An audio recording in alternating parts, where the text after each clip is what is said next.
रामजिया सुमन जी ने जो कुछ कहा उसके बाद राज्यसभा के रिकॉर्ड से वो बात हटा दी गई।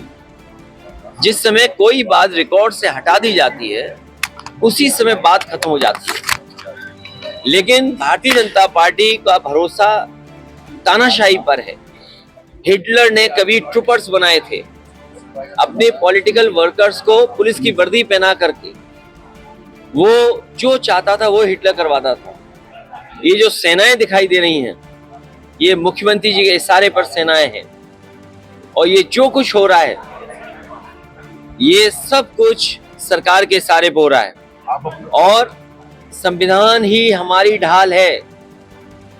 जहां तक इतिहास की बात है, मैंने कई मौकों पर कहा और फिर कहता हूं मैं आपसे कि इतिहास को इतिहास ही रहने देना चाहिए। अगर इतिहास खुशहाली के रास्ते पे ना ले जा सके, इतिहास हमें अगर जोड़ने के लिए तैयार ना हो किसी घटना की वजह से, इतिहास अगर हमें उलझाता है तो इतिहास को इतिहास ही रहने देना चाहिए। मैं केवल मुख्यमंत्री जी से ये कहूंगा कि जिसको गोद लिया जाता है उसे अनाथ नहीं छोड़ा जाता है।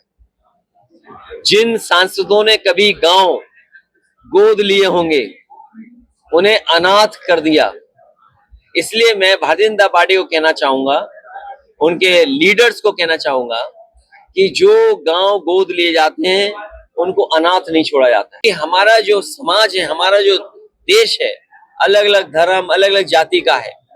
हम जितना गले मिलेंगे, हम जितना एक दूसरे को समझेंगे, हम जितना एक दूसरे के त्योहार खुशियों के साथ मनाएंगे, उतना ही हमारा समाज, उतना ही हमारा देश तरक्की करेगा, उतना ही हमारे समाज में भाईचारा बढ़ेगा। भारतीय जनता पार्टी का जो रास्ता है वो नफरत भरा है। भारतीय जनता पार्टी है और जब जब अपनी नाकामी उन्हें छिपानी होती है तो कोई ऐसा फैसला लेते हैं जिससे लोगों का ध्यान बढ़ जाए। ध्यान बढ़ने के साथ साथ समाज में कैसे हम खाई खो दें उस दिशा में काम करते हैं। लोकतंत्र को और संविधान को और बाबा साहब भीमराव अम्बेडकर जी का दिया हुआ संविधान समय समय पर ये उसको नहीं मानते हैं, उसकी कोई परवाह नहीं करते हैं।